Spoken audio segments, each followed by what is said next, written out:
Africa Science Dialogue, closing the gap between science and society. Exactly 7 days ago today, the world commemorated the International Day of Girls and Women in Science. This is a day that was adopted in 2015 by the United Nations General Assembly to commemorate or to celebrate girls and women who are doing something in STEM. We like to celebrate every single achievement that women have made, knowing that for a long time we have not had equality in this field of study.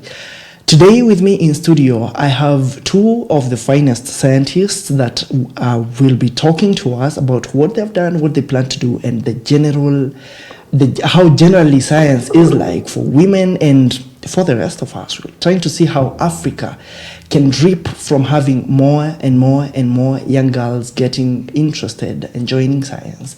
And for the older scientists, the women scientists, what they can do to motivate and encourage our young girls to get into science. With me, I have Dr. Jane Ininda, who is the head of Seed Research and Systems Development at AGRA. One thing we will want to know about her, in 2014, was described by the African women in agricultural research and development as the scientist with a knack for turning every seed into gold. We'll hear more about that. Also in studio with me today is Edna Macharia, who is also a program officer at ISAAA, apart from being an exciting young scientist, who was a Sammy Rose Tumor Public Health Fellow in 2022 to 2023. Ladies, welcome to the podcast. How are you feeling today, Dr. I? I'm feeling very good, energized. Energized for this conversation. Thank you and welcome, Edna. Thank you. How are you? I'm good. Good. Now, this whole discussion about ladies in science is a discussion that's been there for years, and I'm sure it's a discussion that could go on for years. I want us to think about or take stock of the past many years since this day started being celebrated or commemorated 10 years ago. And you've been in science for several years. You have had numerous talks with young girls and many other people, Dr. Jane.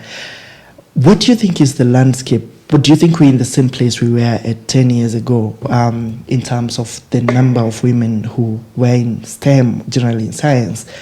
Are we at the same point we were 10 years ago, or are there improvements? Okay, thank you very much. Yes, I'm glad to be here. My name is Jane Ininda, just as you have heard, and I work in the field of agricultural science, supporting agriculture development in different countries, and particularly focusing on how we can have, we say, inclusive access to seed.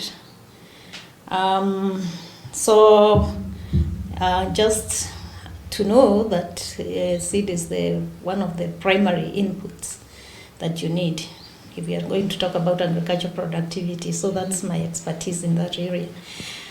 Going back to since when we started celebrating this day of women and girls in science, what I can say about agriculture development is that there have been tremendous improvements. In fact, data does show that yield has increased in some countries, almost doubling.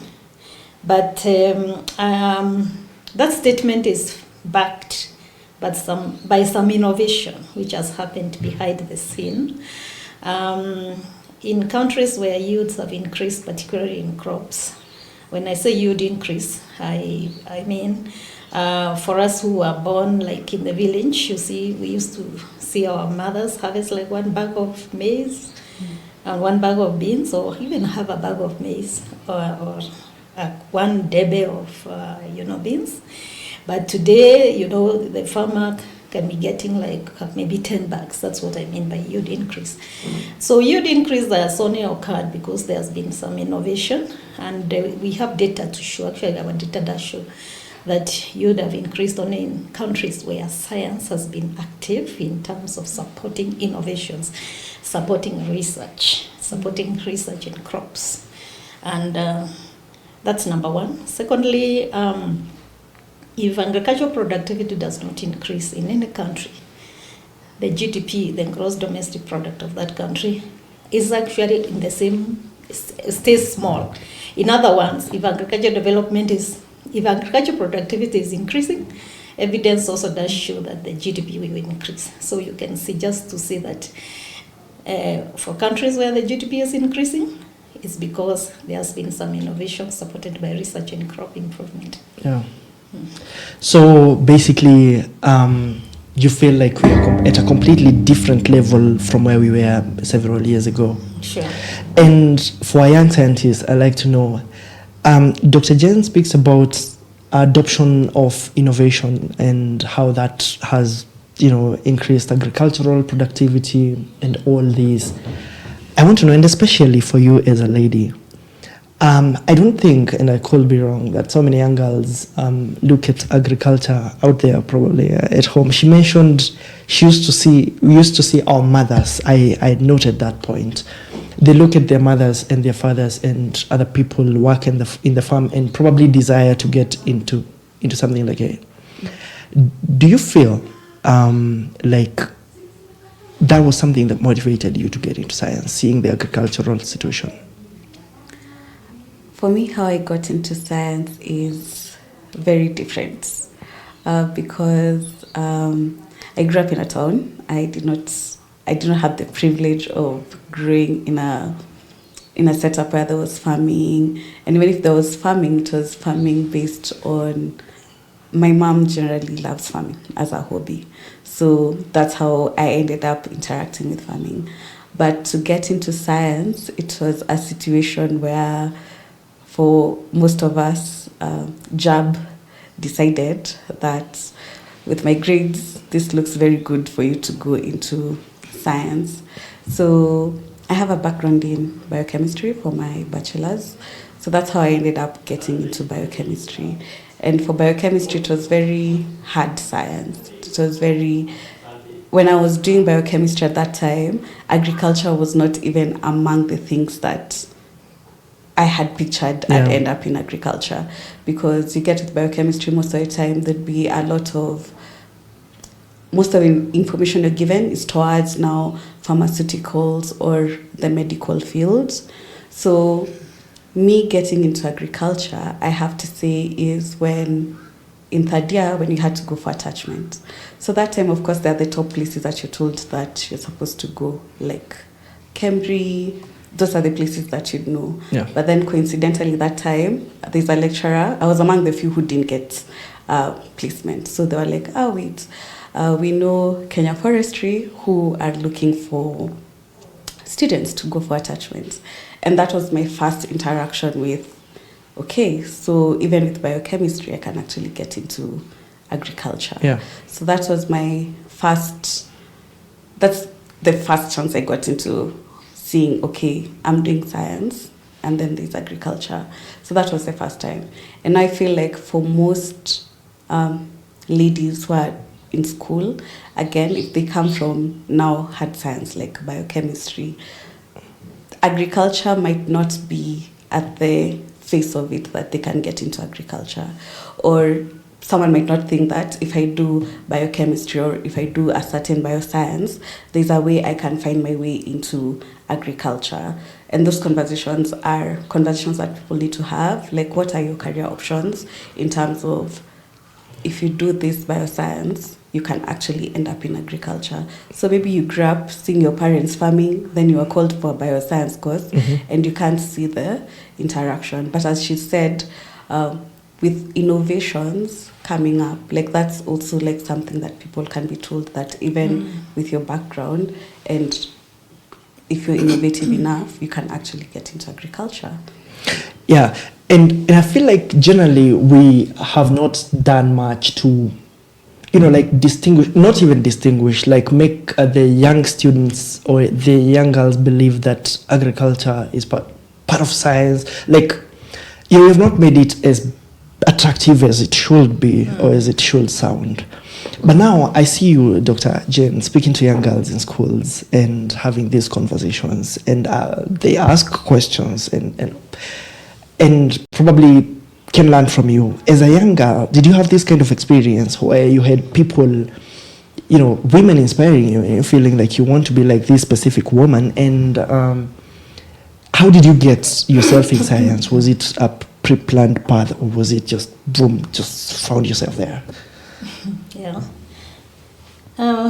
Well, for me, I was born in a village. I was born in Bere district in Embu County. It's fairly dry, very dry actually. We lived in a situation where the rainfall was, you only harvest a crop only 2 seasons, every 5 seasons. And so I would see my parents struggle, to feed us. I actually had a question in my mind even when I was growing up. Why is it that we have to buy food all the time? Not even buy. Actually, by the way, me, I'm a beneficiary of a school feeding program. We used to be given food in the school because, most of the time it's only like 5 months in a year you have food. The other months you don't have. But because of that, I think that question kept on lingering in my mind. But I went to high school, and by the time we were finishing high school, we were choosing our university courses. I actually wanted to do medicine at first.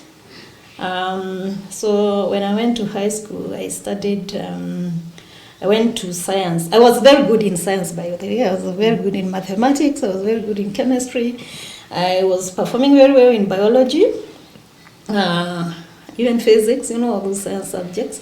When I was choosing, so I only thought that for you, the best course which can match mathematics, science, chemistry is medicine. Okay. But when I went to high school, my A-levels, I did A-levels. We had several sessions during our career choice. And I remember this, actually it was a gentleman, it was someone, a university lecturer, he came to talk to us about options in science. You see, I was stuck with medicine. So we went through, what can you do with your science? You are very good in science. Yeah. And they exposed us to other options. Agriculture, by the way, you cannot do a BS in agriculture if you don't have mathematics, if you don't have chemistry, you need biology, you need physics, Yeah. And I said, wow, really? So after all, I don't have to crave for this medicine. From my background, where I grew, so I knew I actually wanted to do agriculture. Okay. So I actually chose agriculture as my first choice. And of course, I was taken to a Bachelor of Science in Agriculture at the University of Nairobi. Okay. And it was so relevant what I had studied. For you to do agriculture, by the way, and I think this is what many young people, even young girls, don't know, because all of us have, let me say we have expertise. We know there are things we are good at. Yeah. And so you'll still find girls are good in science, boys are also good in science. But because we don't have this exposure, nobody ever talked to me about options in career. Yes. About what I can do with the fact that I loved mathematics, for example. But if we start, mentoring these girls early. In schools today, the ministries through the county governments in Kenya have like 4K clubs. This is like a very good entry point, Yeah. Yeah. We can go to the schools, and agriculture, by the way, I used to think agriculture is about digging. You need a hole. It's so much labor, so everybody hates agriculture. Yeah. But at the same time, you need food. But we did not know that agriculture is a very good opportunity for you for innovation. Yes. Which is what many people want. You want to create something new. Yeah.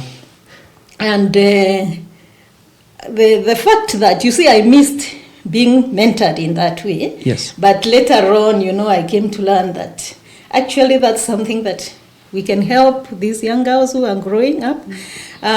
So when you talk to them, like when I go home now, the primary school where I grew, they actually call me and tell me, come, tell us, we used to think if you do agriculture. In fact, there's one person who told me, oh, you went to America. I didn't know that, you can be doing agriculture and you fly in a plane. Yeah.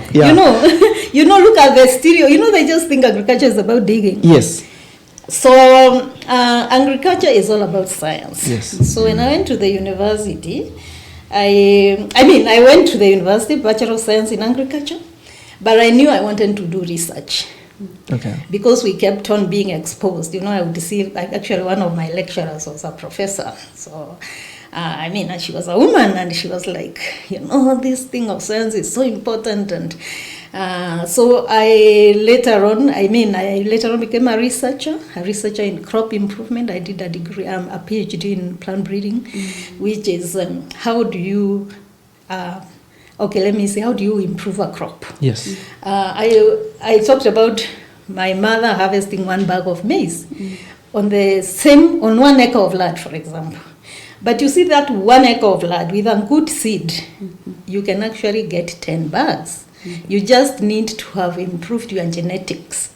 But you cannot improve this genetics unless there's some innovation behind it. Yeah. And this is so interesting, you know, like you can change a crop, you can improve a crop, and it's not just for the yield. You can improve it for nutrition. Yes. For example, now we have high iron beans. High iron beans meaning that the beans naturally produce high iron. You know? Without iron, you can get anemia. But if you can have this in your own diet, and it's through a bean variety which you have developed, it has high yield and it has nutrition. You can have, there's climate change these days, droughts have become more frequent. You can have a plant. This is what I do. You can have a plant which resists drought. Yes. But imagine if you go we need to mentor these young children right from the primary school so that they remove this stereotype of agriculture is about digging. Yes. Yet agriculture is actually what changes lives. Yes.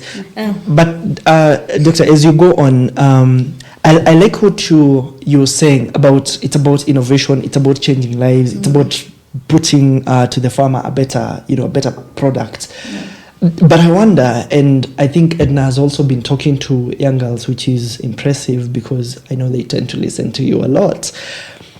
Is it, I feel like we've romanticized some courses so much at the expense of others, but at the same time, we look at how will society treat you once they know that you did medicine in university or engineering or something like that, while not condemning them. But at the same time, it's about how much money you're going to make in the future.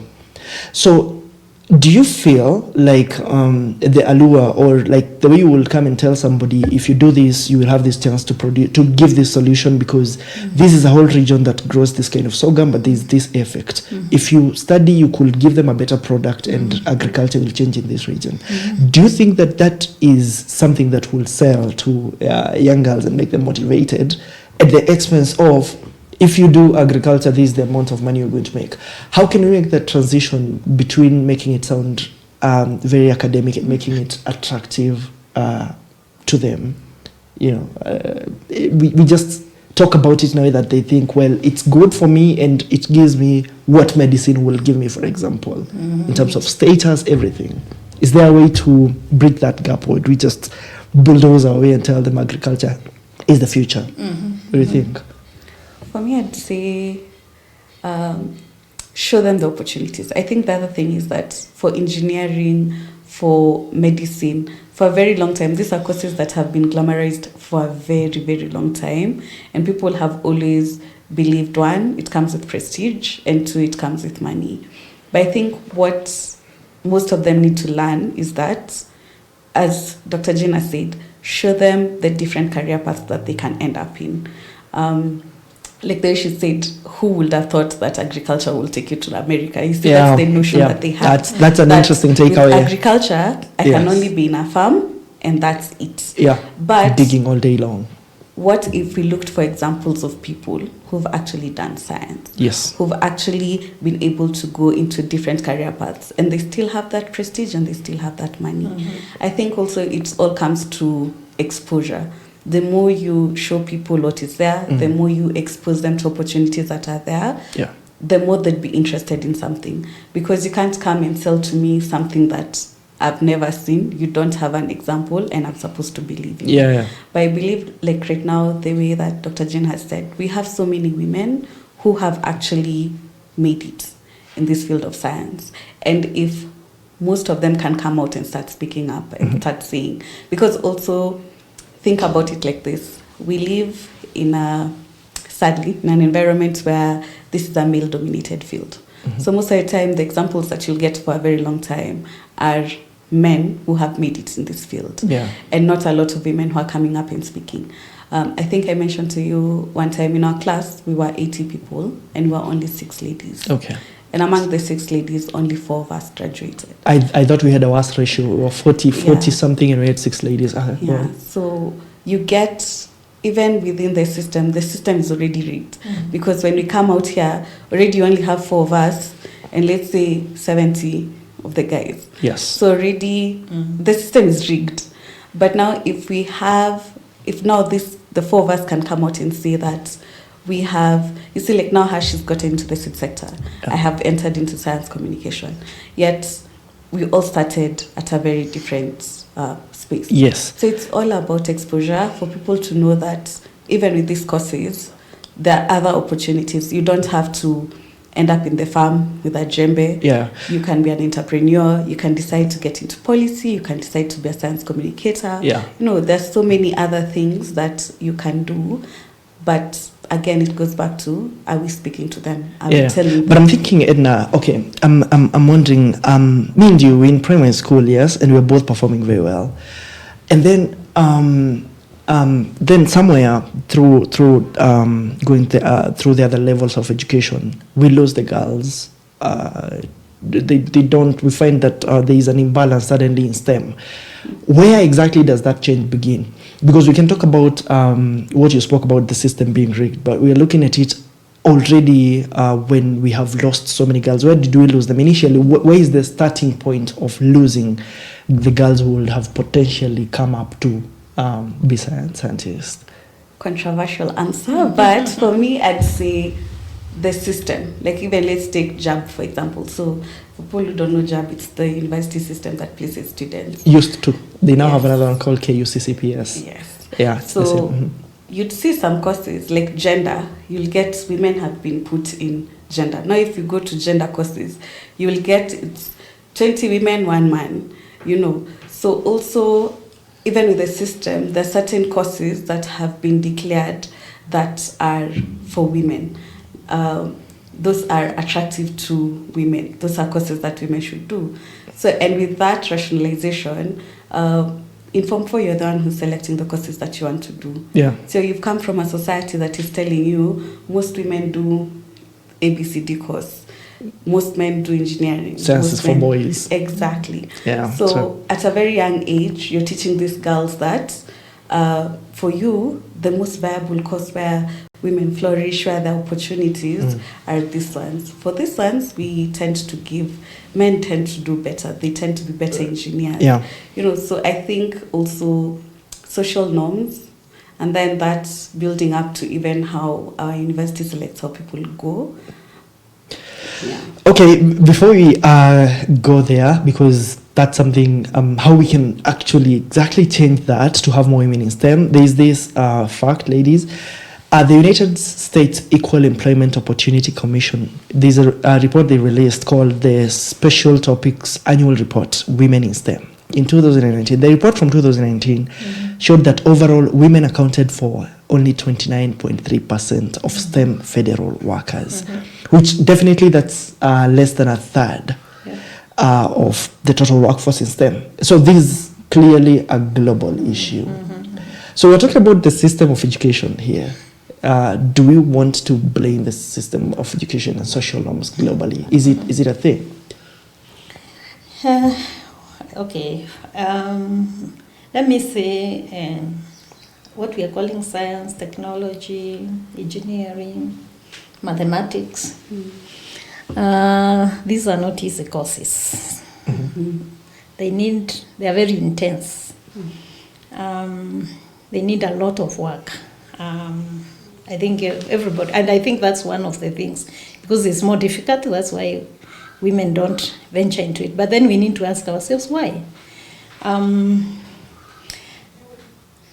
Women, by nature of their biological setup, they need a lot of support. Okay. Okay, so even girls, when they are in primary school, they're not like boys, you see. They go through biological cycles, cultural settings, stereotypes, you know. They need a lot of support. So they need to be coached and mentored as they go, let's say, when they're still young. When I was doing my degree, my master's degree, I was doing my research in plant breeding. So plant breeding is, you are working with plants. These are living things. You need to work in the lab. There are some things which will not wait for you. Whether you have a family, whether you have a baby, whether you are sick, the plant, there is a particular time you need to collect your data. Okay. If you miss that time, you have to go back almost 1 year or miss the whole season. Okay. And if you miss the season, it actually means that you may actually lose the whole of that data. So, I mean, why am I bringing out this? It's because women will have to go, especially because some of them have to balance family and career. In this case, family and science. In this case, family and research. For me, my own personal experience, actually, by the way, I got a baby when I was in the middle of my data collection. Okay. When I was doing my master's degree. How did you handle that? And I actually almost dropped out because I had already lost a season. I couldn't collect that data. And so my professor said, this is unacceptable. We cannot move ahead with this data. So you either start again or you leave. You drop the course. But I think I came to figure out that there's, I don't know how to call it, but if you can get support. So I had 2 professors who were supervising me. But both of them were men actually, professors in the university. So one of them has said I either drop out or rewind everything again. This other one said, no, you don't have to throw away. Actually, I was going to throw away my data. You don't have to throw away your data just because you missed one season, one location. It was, he gave me an explanation whereby we were able to catch up. He told me there is an option of catching up. Next season, you just do more, we call them environments. Like instead of testing in 1 location or 2 locations, you do now 4. You see? So I was given an option. But you see, I think there was already a cultural stereotype on the other professor who said I have to drop out. Because maybe they thought women can't make it, But you see, even men actually go through the same issue, only that they are more sympathetic to them because they don't have a reason. But what I wanted to say is that women need support. Imagine if my second professor did not support me. I had not backed you. I would actually have dropped it. And lo and behold, I was able to catch up. I graduated. I got my master's degree. I had my family. I had my baby. Do you feel, just before we continue, do you feel like so many women get into that situation you were at and then finally give up and drop? A lot of them, because even if you go to the universities right now, in any campus, you get women who are in family situation, even if they are being the undergraduates. And you get a baby, but you drop out. But I think they just need to, it's not that they're not smart upstairs, but because the biological clock had to be taken care of, but they need to be given a chance and an opportunity. And so I think we need to give special attention to supporting women and girls in terms of mentoring, giving them support systems when they are doing their research, knowing that just like anybody can fall sick. People, if, for example, assume I was very sick in a hospital, then it would have been a different viewpoint. You see? So we need to support them because they still can perform. They can perform just as well. So I know those are things we go through. So because of the demanding science research. Okay, for example, I was doing research. You see, I had to go back a whole year. But again, That's number one. Number two, financing. Okay. Research is very expensive, by the way. Data actually show that, first of all, number one, agriculture is underfunded in all African countries, including Kenya.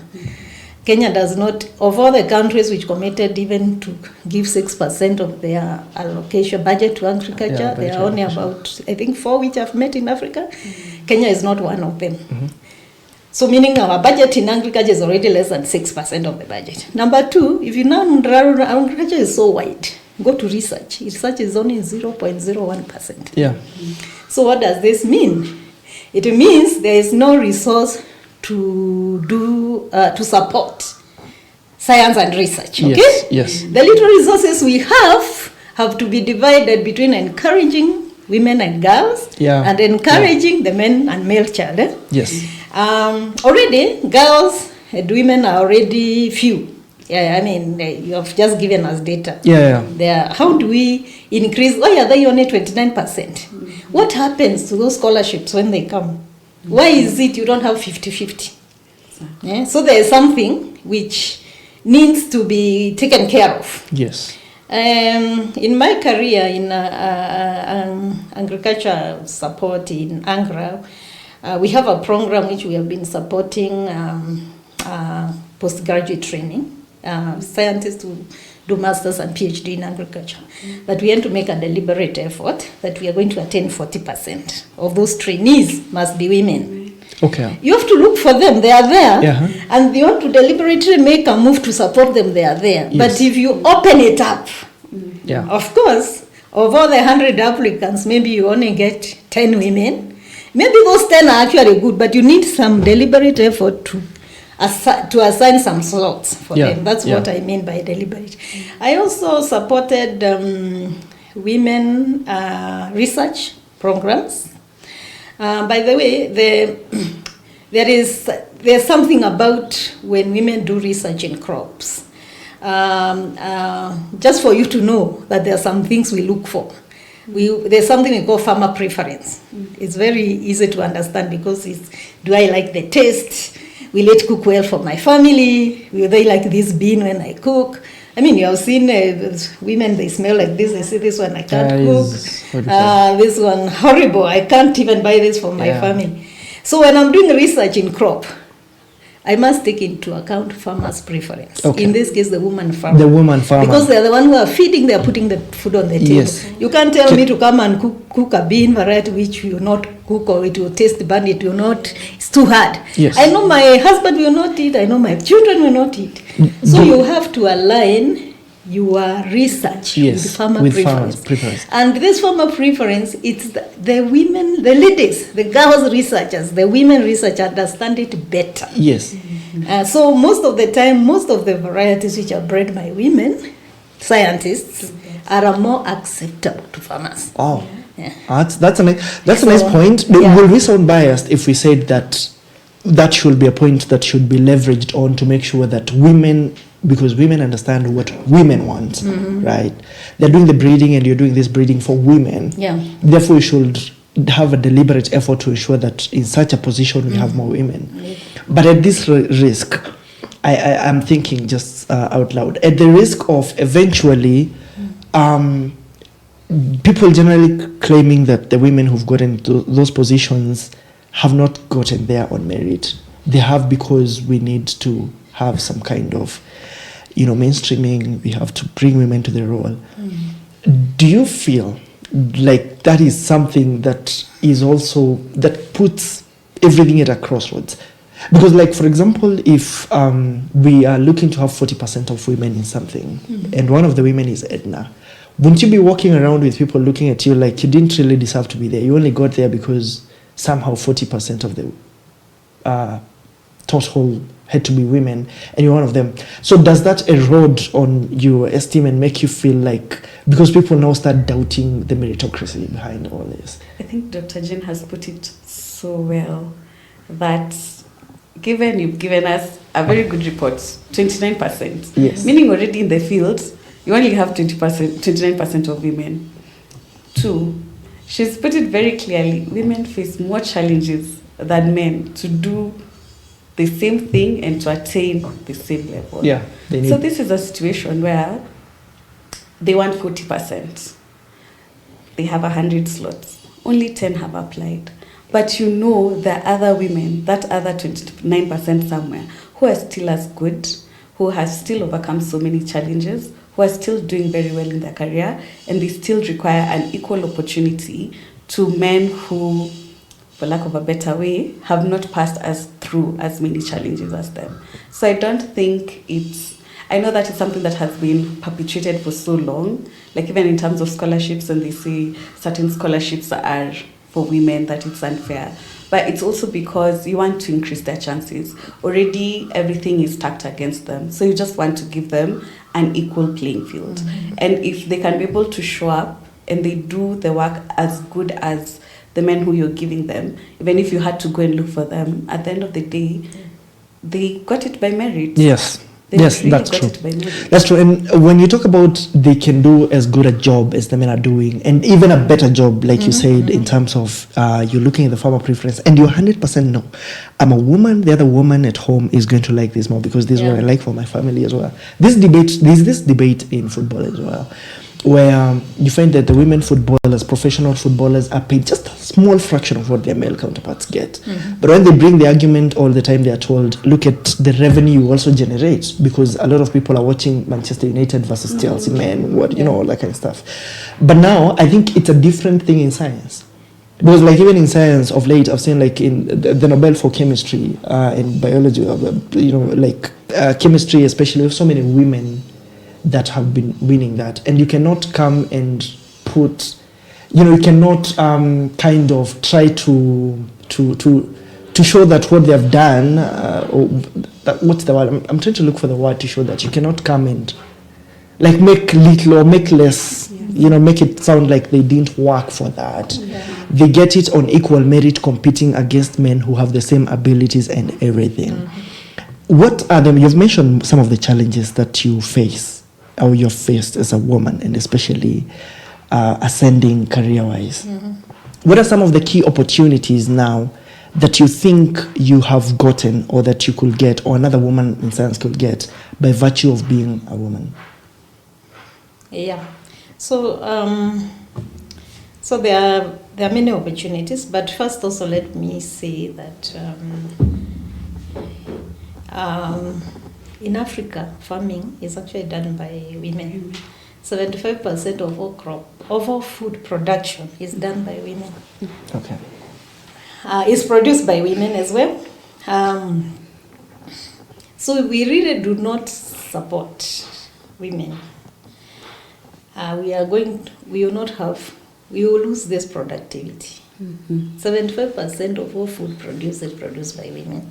They're the ones who work on the farm. They're the ones who select what seed to plant. They make decisions on a day-to-day basis. They need to be empowered. Secondly, the women respond more to other women. Okay, let me say, because of our cultural stereotypes. I used to do farmer participatory research in Ethiopia. And I was doing some work with some of the scientists with the Nkruwa crop corn teff. Mm. I think teff, AGRA, they make it. Then you do an open call. You say we are going to have a field day. So the field day is supposed to be attended by farmers. And let me tell you, if you just call an open field day, you'll not see one single woman. Mm. Okay. You'll not see, they will not even one will come. Mm. Yeah.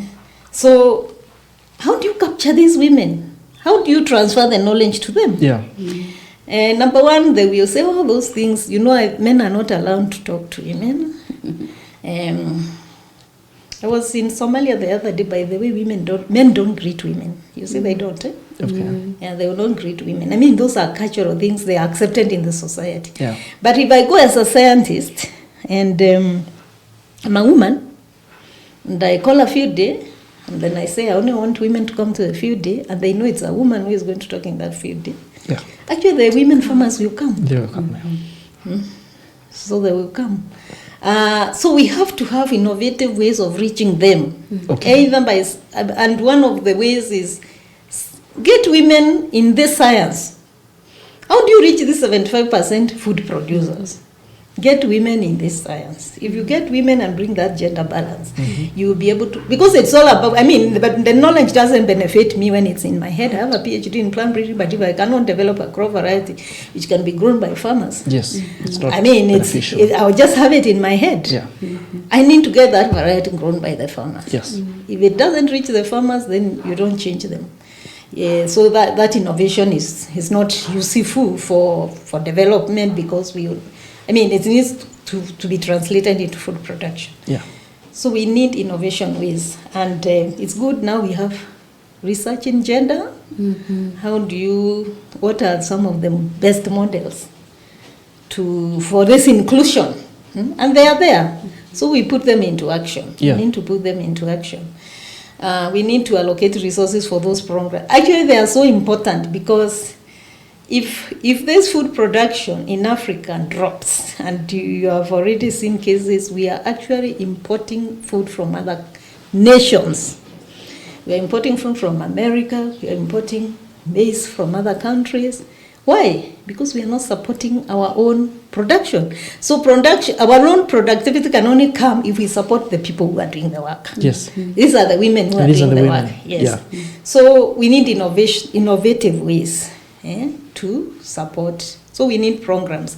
So when you have a budget, and for me, I would say that the deliberate, I don't know what you call it, action plan.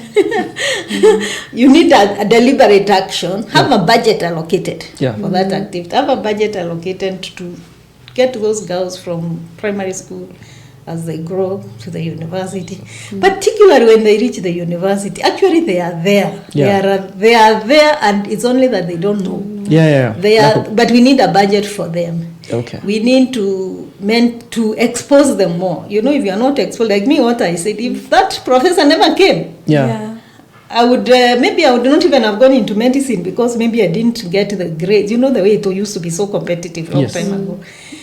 And you just go into another course, and by the time you learn, you missed out. You have missed out. So these programs are very important, and they are happening every day. Get to showcase, make more stories. I think get these people to get people. Let's have it in the news. Yes. I like the programs which are on TV. Like on farming. I think I watch all of them myself on Sunday. So these are deliberate. We need to have deliberate, and it needs to be on our plans, the country plans and everything. So I think these are some of the things that I think we can do deliberately. Yeah. And also, this program we are doing, I think when they see role models, people who have done it. So for me, I'm a plant breeder. The first ever crop variety I bred was wheat. And we used to grow this wheat in Joro. I was working in Joro, in the research station at Joro. Okay. But later on I worked on maize. So one of the hybrids which I developed like 33 hybrids when I was a researcher. And these hybrids are now grown by 15 seed companies. But I want to say one particular hybrid, just one of those, is now, even today, is being produced 1,000 metric tons every year. Okay. And it's being grown in Kenya, it's being grown in Tanzania. We have farmers in Burundi who are growing it. Basically, when you see 100,000 farmers growing only one variety, if you can, and they are getting twice the yield, Yes. These are kind of results that, if you can take students, if you can take these young people there, they see. Then they identify with it. Yes. Yeah, so I think they need to see it. They need to see what they are doing, the local way they are doing it, and then they see the local versus the improved variety. And then you say, actually there's a difference. Yes. But the difference is only brought by some science innovation. Yes. Yeah, and so this is why you should also be a scientist too. Yeah. You see, I think if I get you right, for the women to be roped into this, there should be women who are already there taking initiative. and not waiting for other people to take the lead, but themselves taking the lead. Yeah. Today, Edna, if a young girl who is in Form 4 somewhere asks you, why should I get into science, what will you tell them? I tell them one thing about science is that it will always allow you to be innovative. It will never dim your creativity. If you're a curious person, this is one of the most fulfilling careers, because the thing about science is there is no time one person will ever publish a paper and say, and everything was resolved. So with science, it's something that will always keep you curious. It's something that you will grow to really love and even get in touch with the people on the ground. Because one thing about science is that people also have the perception that you will just be in the lab, you will never interact with people. But at the end of the day, you're creating solutions for people who have challenges, whether it's in agriculture, whether it's in health. You have been given the ability to be someone's life and joy. And also, it's very fulfilling. Let me just say, science is very fulfilling. Like, even mentally, emotionally, when you sleep at night and you know, like now you see for her, when she sleeps at night, she knows there's that one Ms variety that I have. Yes. That I know there's a farmer somewhere who is suffering, but now... Yeah, they have doubled the yield. Exactly. Yeah. So even that self-fulfillment of, I'm doing something bigger than myself. In my small little way, I'm contributing to a very huge part of just making someone's life better. I tell them to pick science anytime. I won't tell them it's easy, but I tell them at the end of the day, it will be one of the most fulfilling things you'll ever do in your life. Yeah, I don't think easy things end up being very fulfilling either. So probably that's why. Dr. Jane, now growing up, as we come to almost to a conclusion, growing up, who was your role model? Was it a scientist? I think I had many role models. First of all, my father did a great impression in me. He was a farmer, but just a peasant farmer. But I could see the way he was committed to the cause. Okay. Like he would work, he would wake up early, tender his crops. And I think the only question, I said this before, was why can't we have enough despite all this work? Yeah. But when I entered into a career, you see, when you are a young scientist also, you are growing up, you don't know many things. There's still so much in agricultural development that you need to know. But I know one of the professors in the university, Professor Mwangombe, she was a lecturer at Kabete. And in the College of Agriculture. She really did an impression in me, because she was very passionate about agriculture and science. The other person who actually I went to work in Rwanda when I started working in agriculture, and there was the Minister of Agriculture, who is currently the AGRA President, Dr. Kalibat. She took me to the field. She wanted to see what is it that we can do to improve agriculture in Rwanda.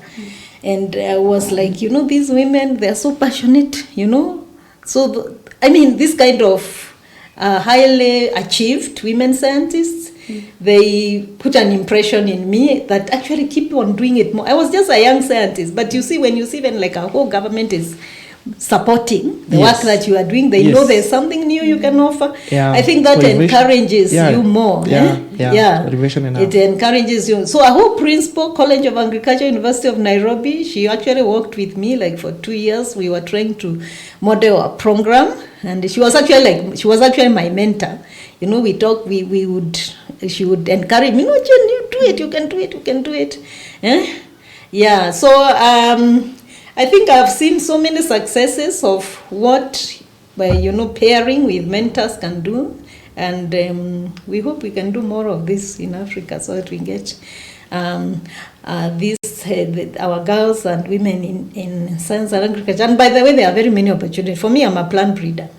That's crop improvement. Yeah. But there are very many other options. You can be an agronomist. Yes. How do you get higher yield? You can have the genetics, but there is a way you need to manage your soil. to get higher. That's a soil scientist. You can be in agriculture. You can go into agricultural business. How do you get the seed to the farmer, for example? Yes. So that's a whole business line. How do you market? How do you retail the seed? How pricing, all that, you know? And there are so many. In fact, we have a lot of seed companies now. We are run by young women. Yes. For example, Dryland Seed Company, just here in Kenya, is actually the CEO is a woman, and she's fairly young. I mean, this agriculture business, you can go into research, like in pathology or whatever. I worked one time. So there are so many options. And by the way, agriculture options, agriculture can take you where medicine cannot take you. Okay. the girls need to do that. They need, yeah, you can go places. Okay. Yeah, so I went to, I studied in America for my PhD, but I had an opportunity one time to go to Korea to see how rice is grown. Korea, at the time, I think now they're like at 70 million, but they don't import rice. They actually export rice. And you know, rice is the major crop that feeds Korea. It's like our maize. Okay. Can you imagine you feed 70 million, you still export? Why? Because of they have intensified rice production. And just to see how they are, first of all, intensified, mechanized, how they manage their water, how they manage the nutrients, how they manage their genetics. I stayed there for a month, but I was, wow, how can we transfer this technology to Africa? Yes. I mean, so agriculture will take you places where I think medicine will not take you, and you don't have to see sick people, you know. But anyway, well, I just want to encourage people. But actually, I think for me, I have seen it all in agriculture. So, I mean, I've gone to the US, I studied there. I went to Europe. I worked for 1 year in Jane Ininda Center. It's like a molecular lab. And, I mean, you interact with all these scientists. They're all busy making new genetics, which are later on used for improvement in crops. Okay. I've worked in now I'm working in 16 different African countries. I mean, what other exposure do you want? Yeah, that's true. I think we need more women in this. In this area, If the young girls hear that and know they will go to Korea and the US and Europe, they are definitely, this is going to be it. And I also like the fact that you mentioned women motivating you and encouraging you and everything. Apart from now your father, later on you've mentioned other women holding your hand in science. And then I know your career probably just took off. And definitely you've had motivation, you've had role models. Growing up, at first you didn't know that this is what you were going to do? No, I did not. Because even when I was selected to do biochem, I remember my dad was like, because he was a chemistry teacher. So he was like, this is a very good course. This is an awesome course, you know. So he really encouraged me that it's not all gloom and doom because you're going to do biochemistry. It's actually a really good course. And then my mother was a high school teacher, and I have seen her work hard. She did her master's and she was still raising us. She still has to go to school. She's expected by the principal to be there. Back in campus, she's expected to go for classes to have an exam. So seeing my mom also go for her dreams and not let anything stop her, it wasn't easy, but she has really worked hard. She finished her master's, she went and did her doctorates. So seeing her work hard, and even I remember there's a time she was telling me that make sure you do your PhD when you're young. Don't do it when I'm old. But for me, I'm like, the fact that she still did it. Yes. Even when people thought she's too old, she was like, no, this is something that I've always wanted to do and I'm going to do it. Has been one of those things that has really pushed me to work as hard. In terms of my career, surprisingly, I've not had women mentors. Because when I went to Carefree by that time to do my attachment, my immediate supervisor was a man. When I went to do my master's, my supervisors, all of them were men. When I started when I was doing my fellowship, my mentor was still a man. Okay. So let's say also I haven't had experience with female mentors. Yes. Yeah, but at the end of the day, I'm always like, as long as you're getting mentored, it's still okay. But I want to believe these are men who held your hand just Yes. like they really understood Yes. why it was important for Yes. you to get there. Yes. That's very important, because much as we want to bring women at the forefront of pulling other girls up, then even the men have to realize that it's their responsibility as well, because we are the majority anyway in that space, and probably we can enable things to work the way they should. Now, as you're parting shot, Dr. Jane, what next? What do you see of yourself in the next few years now that you've been everywhere? Yes, you've been everywhere. You've mentored a lot of young girls. I saw that, like I was telling you, when I was looking at some of the things to ask. So what next? What's the next big goal for you in just maybe a minute? Yes, so I would say let's build the system. Let's encourage more girls to get into agriculture, into science, into even engineering, even mechanization. In agriculture now we are talking mechanization. I mean, in Italy, scientists in that area. And so I think the thing is, okay, I may not know everything, but I think we know where to get it. So we can advise this. We can advise the girls. We can advise the women. We have this network. If we can have this network, let's have a network of mentoring young scientists, young girls into STEM. And I see the future, because right now, the average age of a farmer in Africa is 70. I think there's a figure, is 70 something, going to 70. They are old farmers. Yeah. So what does that mean? Are we going to stop producing crops? We need the young generation to come on board. We need more in agriculture. Actually, what we are saying, when they say a farmer, I think they mean the average age of people who are in crop production. Yeah, so let's get the young people on board. Yeah, we get them interested. Yes. And of course, we have to find innovative ways. And like we said, more women in it. Edna, what next? I think for me, it's having conversations on how we can become more innovative. As Dr. Jane said earlier, I feel that, again, it's not that we don't like working, it's just that we like work when it's easier.